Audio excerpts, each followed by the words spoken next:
అహోబిలం పారువేట ఉత్సవం. సాధారణంగా భక్తులే ఆలయానికి వెళ్లి భగవంతుణ్ణి కొలుస్తారు.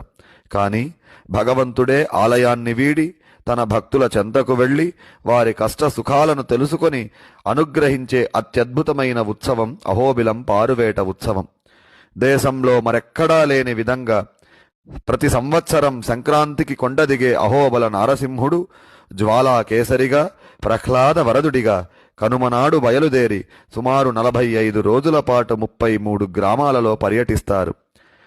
తమ అక్కను వివాహమాడుటకు వస్తున్న దేవదేవుని బావగా భావించుకొని చెంచులు చేసే విల్లంబుల విన్యాసాలు, చెన్నమ్మ దాసరుల జయఘోషలు, అర్చకులు చేసే నివేదనలు, భక్తుల గోవింద నామస్మరణలు, కాకతీయుల కాలంనాటి గుడికట్టు ఆయకట్టు మర్యాదలు, డప్పు వాయిద్యాలు, మంగళధ్వజ పతాకము రెపరెపలు, ఇలా అహోబిలం పారువేట ఉత్సవం